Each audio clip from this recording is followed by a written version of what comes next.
Hey gamers, it's G from the corner, and spooky season has officially begun. That's right, it's October, baby, and you know, there is no game that screams Halloween spooks to me more than the original Luigi's Mansion on GameCube. That's right, today we're going to be whipping open the Legacy Review booklet, and we're going to be adding another page, adding another chapter to the collection by taking a look back at the original Luigi's Mansion. I absolutely love this game. It's like Halloween tradition at this point, right? But not only that, it's just a very well put together, unique game from Nintendo.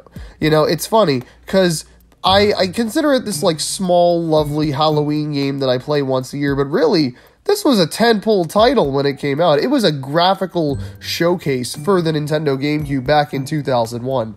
Launching alongside the GameCube, it made that console the first Nintendo system to not launch without a Mario game, at least in North America. I'm pretty sure, the Famicom didn't launch with, like, Donkey Kong or something. So, yeah, it kind of took the place of a main Mario platformer, and a Mario platformer, this game is not. It is nothing like the mainline Mario series. It left many puzzled, but still wowed by the graphics, you know, the fidelity, going from Nintendo 64 to GameCube, just all the dust effects, all the lighting, the modeling, like literally comparing this to anything Nintendo put out that year, crazy, honestly, in comparison, the graphical leap. I think it really was one of the last console generations to see such a massive graphical leap, like right then and there, you know? And while many, you know, came around to it partially because of those graphics, it wasn't like the most popular GameCube game. I don't think it was in the top 10 bestsellers. Maybe it was. I don't know. But it was definitely one they pushed to the wayside immediately once like the bigger titles like Smash Brothers and Mario Sunshine released. While it would get referenced in Mario spin-offs, it was never like a main spin-off series like Paper Mario, Mario Kart, etc. They wouldn't make another entry for about 11 years. You know, nowadays, people consider it a staple Mario spin-off. We've gotten a remake of the first game, a remake of the second on the way, and, well, yeah, obviously, 2 sequels since then. But beyond all this, beyond whatever opinions I may have about the latter 2 games, I think that the first game is still something really, really special, honestly. And I'm not here to, like, hate all over the sequels or something and be like, the original does so much better than 2 and 3. I prefer 1 to the latter 2 games. I still think 3 is amazing. Dark Moon, I'm going to give a second chance. To the dismay of my friends, they all love Dark Moon. Everybody, you've seen the reactions. Everybody's excited for Dark Moon Remake except for me. I'm going to give that one a second chance. But the first game, I don't think it can be topped. It's just its own thing. Something so unique, especially for a Nintendo game. I need to talk about how much this game means to me, honestly. Very simple premise for the game, like most Mario titles. You know, Luigi thinks he wins a mansion or something.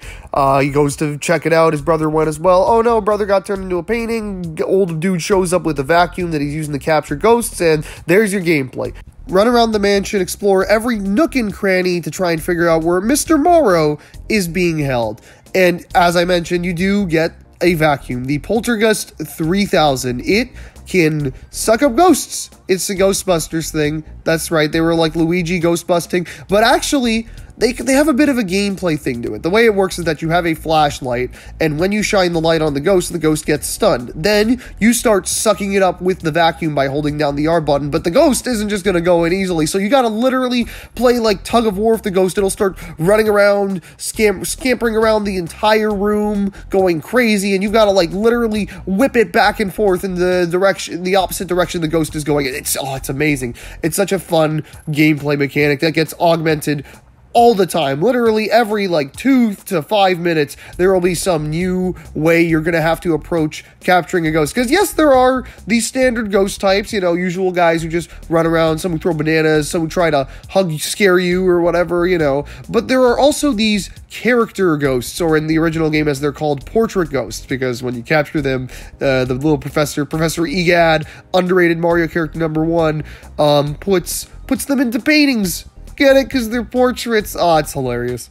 But yeah, all these portrait ghosts, they get their own rooms in the mansion. As you explore the mansion, you'll find one, and oh, look, there's a portrait ghost in there. They all have their own unique ways of taking them down instead of just shining the light at them, you know. There's so many different fun puzzles, and they're all, like, based on, like, they all have personalities, and, you know, like, oh, this guy's the fat one, this is the baby one, and the way you take them down, you know, it's like, okay, how would I take down this kind of character? And they're all fun. They all feel like people who would live in a mansion like this. That's another thing. The game just, I don't know, it just exudes its own kind of charm and style. It really, you know, most Mario games, most Nintendo, most games in general, locations you're given to explore, you know, like fantastical worlds, realistic landscapes. I can't think of another game where the world is just a house. This is certainly Luigi's Mansion. You are in a mansion, big house. There's lots of rooms full of exuberant, rich, wealthy, old furniture.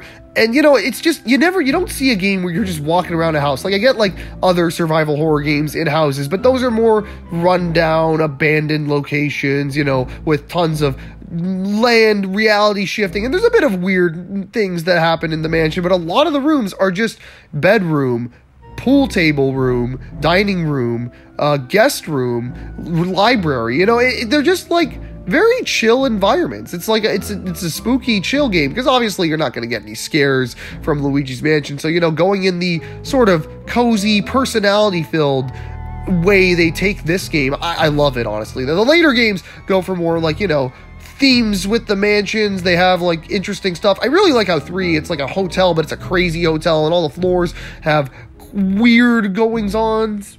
But still, there's something about the original to me. I don't know, there's something about it that just, you know, it can't be beat. It's just this style that I've never seen them do again, which is probably why usually when the series gets referenced, it is that original game. Granted, doesn't do it justice. The house, the mansion, Luigi's Mansion in and of itself is a character, you know?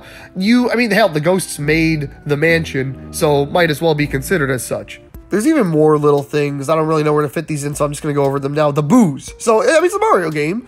Luigi's scared of ghosts. Ghost enemies in Mario exist. They gotta be in the game, and they play a pretty pivotal role. You know, there's 2 boss fights that are just boos.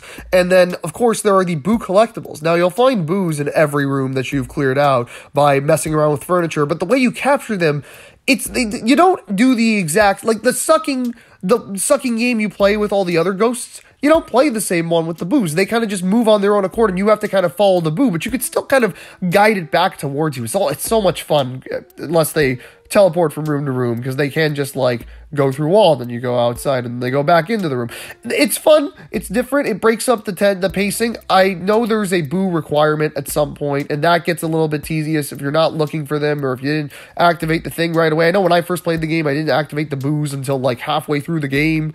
So make sure you go do that when you play this game, because it makes the game a lot more fun. Just clear a room and it's like, oh wait, not done yet, gotta go get that boo. And another thing, the money system. You know, I wouldn't take Luigi as much of a wealth chaser, but in the original Luigi's Mansion, it's all about the money. You get not just coins, but cash bills, bricks of gold, gemstones, like all sorts of crap, and it gets totaled up at the end of the game, and depending on how much you get a nicer mansion. It's a really fun mechanic, and I gotta say, I think it's a nice little incentive to keep replaying the game, get all the endings, you know, see what kind of mansion Luigi ends up with, because at the end of the game, you give Egad the money and he builds you a mansion. It's great. I do have some grievances that always come up when I replay this game, you know. It's not a perfect game by any means, but it's very good still. This isn't disparaging it too much, but I will say, designing an isometric game with a twin stick setup might have not been the best idea. You move with the left analog stick, but the C stick, or right nub, however you're playing this game, the right stick essentially will aim your flashlight and poltergust. But, you know, sometimes you can't really tell where you're aiming it in adjacent to where the ghost is. You could be like, hey, wait a minute, it's overlapping, it should work. There's not some, like, cheating technology where it's like, if it looks like it works, it works. No, you gotta be a little finicky, and it's especially a pain on the 3DS remake, since you have to either use gyro to move up and down, or you use the little tiny nub that barely ever even feels like anything. I seriously don't know what they were thinking with that thing, but yeah, no. It's a bit annoying. And another easy job that people like to get at is the length. Now, I get if you want a bigger experience, Luigi's Mansion, that's not it. It's not it. This is a nice 4 to 6 hour game that I love cracking open every year to replay. But if you want a bigger game, you might as well look at the sequels. You should just look at those two games. 3 honestly has that like perfect 12-hour campaign length. So really, maybe you'll think that, oh, this game is not a good value, but I don't know. Having that nice, short, easy to run through game, especially for the time, because that was kind of something that wouldn't happen as much anymore, especially, GameCube era onwards. Games are kind of just made to be big. They wouldn't like purposefully make a small little action game like this. They would not. So that's its own charm right there. And lastly, why Halloween? Why do I consider this game a very Halloween game? I mean, it's just him going through a spooky mansion with lots of ghosts, and I mean, yeah, there you go. It's a spooky mansion game with lots of ghosts. I don't know what else to tell you. I mean, Nintendo's advertised the game on Halloween. They released Luigi's Mansion 3 on Halloween 2019. That was a Thursday. They don't release big games on days other than Fridays like ever nowadays. So that was like, hey guys, spooky times, Luigi's Mansion, it's a spooky game. It's admirable how I consider the game, some others as well, consider it like a Halloween tradition, as opposed to like, it was supposed to be a blockbuster mega hit title when it came out, It launched with the GameCube. It was really the only big Nintendo game there. They also had Wave Race Blue Storm, but like, come on, this is Wave Race Blue Storm. I've never played a Wave Race, but, it's probably not missing out on like that much comparatively. The one with the green man is probably going to sell more. Just like, what was the last Wave Race? The last Wave Race was Wave Race Blue Storm. That answers the question. But you know what? That's just the art of the industry in any industry, right? The interpretation of this game, blockbuster mega hit. What people think of it now, cozy Halloween game. It's a miracle story.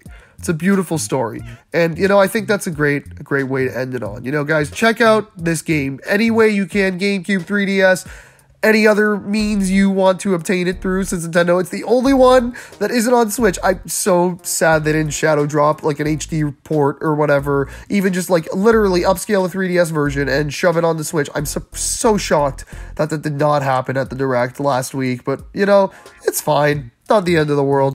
If you're interested at all, please check this game out. I highly recommend it. But yeah, that's going to do it for this spooky legacy review. I will see you guys very soon. Keep yourselves cornered for more gaming Halloween goodness in the coming days and weeks. Bye.